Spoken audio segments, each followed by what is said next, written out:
Hello and welcome to PMI's Uncommon Sense podcast, tools to improve your work forever. I'm Susanna Clark, Managing Partner with PMI, the performance improvement consulting and training firm. Our Uncommon Sense podcast is a 15-minute conversation with our expert consultants. They talk a lot of common sense, although much of it is not common practice. And that's what this podcast is all about. We want you to be inspired to improve your business through learning more about the tools which can help you succeed and grow. Today, I'm joined by Damion Albinson, Senior Consultant with PMI. Thank you for joining me, Damion. Good to have you. Thank you very much. For those of you who are regular Uncommon Sense listeners, you may previously have heard Damion and I talk about an episode on roles in process management. And today we're going to talk about the role of the process operator. So Damion, what would be useful, I think, is to sort of give us a bit of context around the role of the process operator in terms of the process and improvement. Sure. So the process operator is the term we use to describe the people who are at the doing end, so to speak. They do the daily work. So whether that's the people on the phones in the call center, or the people sat at the desk in the offices, or the people in the manufacturing facilities operating the machinery and equipment, it's those people who we're talking about. And okay. And we're describing them in the context of this the process operator role, in the context of this thing we call process management. So yeah, I thought I could talk to you a little bit more about what they do and what we expect of them. Yeah, and I think what we expect of them, for me, is the really interesting part. What they do is also interesting, but it's that expectation, I think, which I think is perhaps sometimes missing in this context. Yeah, no, I agree. So of course, the work they do is super vital, and it's super vital because in most cases these people will be operating what we could call the core process, and that's where the real value is developed for your customers. So if you sell houses, the people that build those houses are very important people, right? Because without them, you don't have a product to sell. It's just the same as in service, to people that are dealing with customers on phones or so on, or generating things that the customer actually receives or services they receive. That's how you have a business, right? It's the work of those people. And so what we expect of the operator are a number of things, in fact, with regards to process management and improvement. The first one being, and I talked about this in when we discussed more in depth about the process managers, this cycle of what we call standardize, maintain, and then improve. So the first role or responsibility of an operator is to work to the agreed standard. Now, I've had many interesting challenges over the years with operators who say, well, why? I like to do things my own way, or I found my own little niche way of doing something. Or I could do it quicker. Oh, yeah, I could do it quicker than those other people, or whatever. Yeah. Or I like to take my time even. Even I don't want.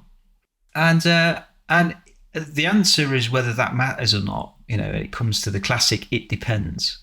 So we have to look at work, or the work of a process, in the eyes of a customer. Okay, so let's say we have two operators and one prefers to do something a different way to another.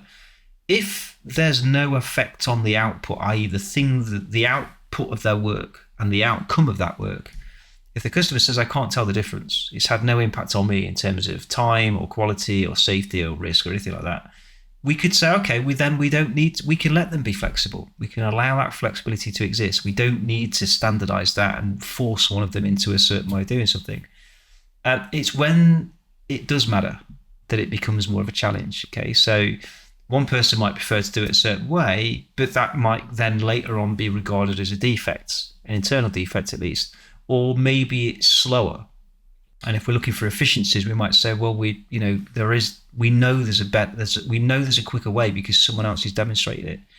That's when we have to kind of get the conversations going and be very objective about what are we looking to accomplish by coming up to some agreed what we would call the best known way.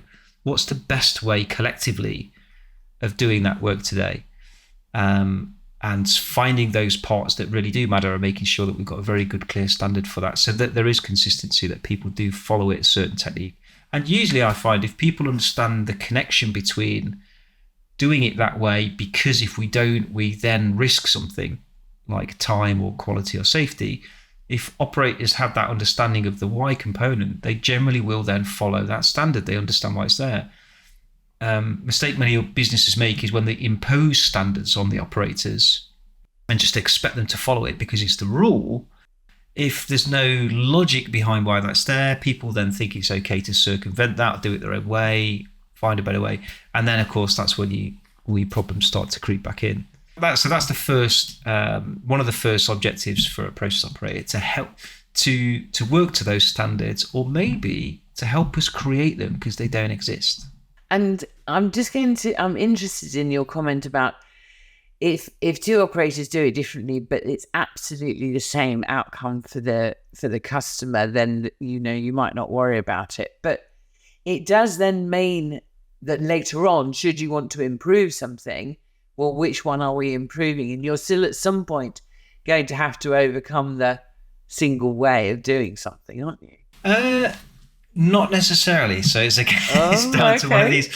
So what you often find, and maybe I should clarify what I meant when I said that, you'll probably find that at like the process flowchart level, let's say it's making a cup of tea, right? And it's going to sit and get the cup out of the cupboard, mix the contents up, serve to customer, right? Simple 3-step process. You could say that me and you have exactly the same process at that level.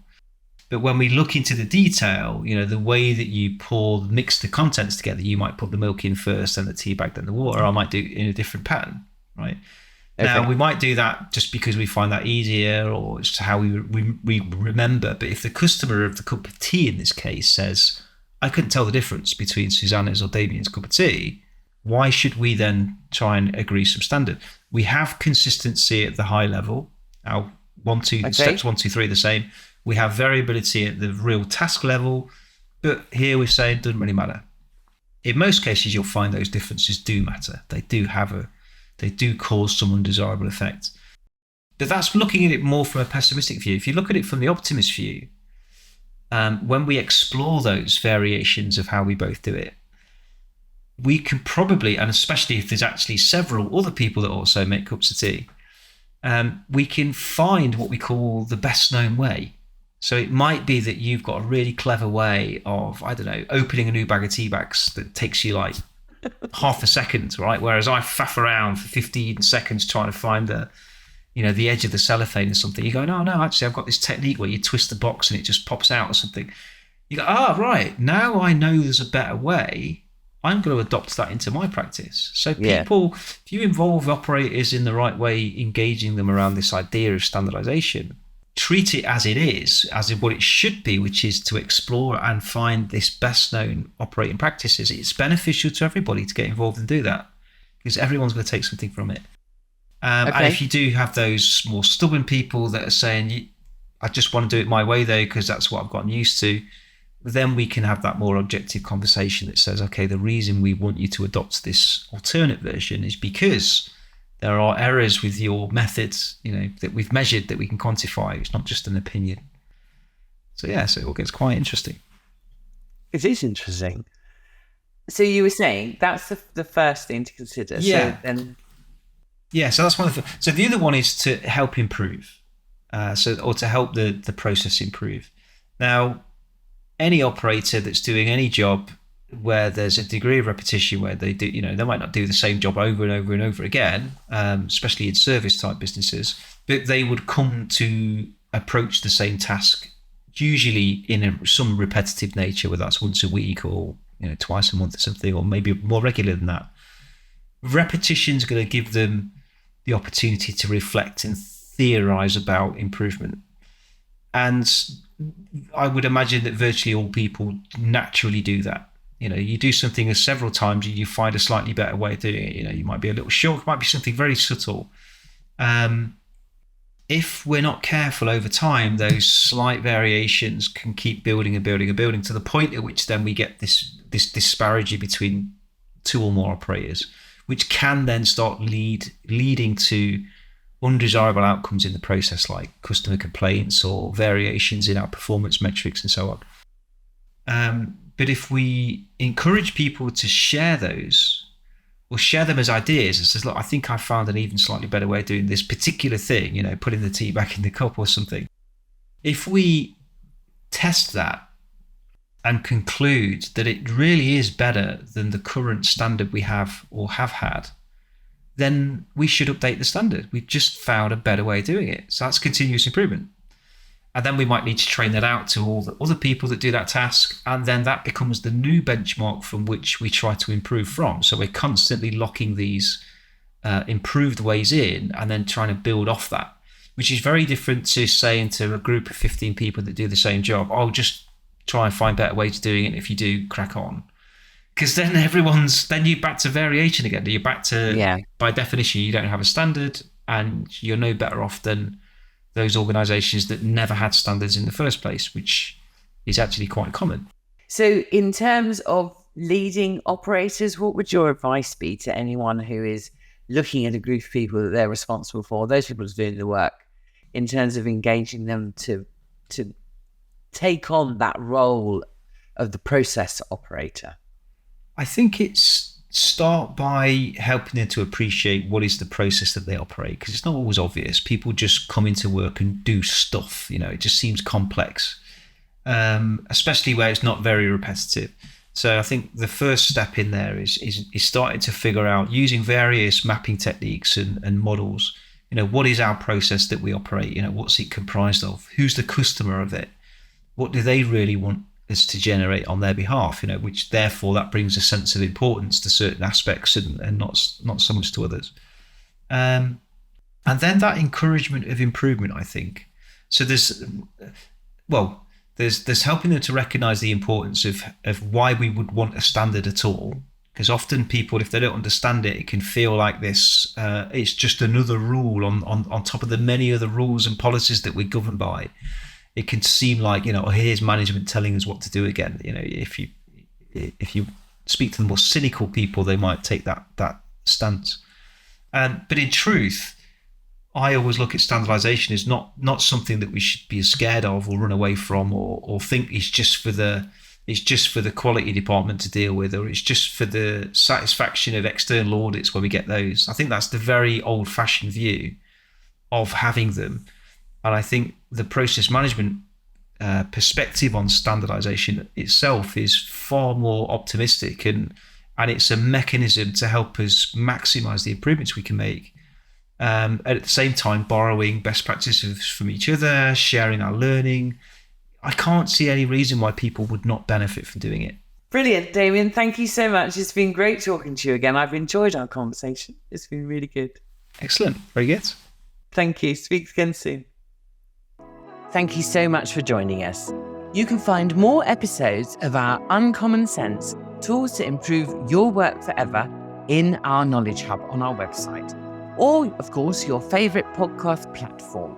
And do subscribe so you never miss an episode. Don't forget to check out the show notes for this episode, where you'll find links to more content on this topic, which includes webinar recordings, toolbox guides, blogs, and infographics, and our training page. You can always drop us a line on team@pmi.co.uk and arrange a time to have a call to talk about how these tools can help you in your organisation. We'd really love to hear from you.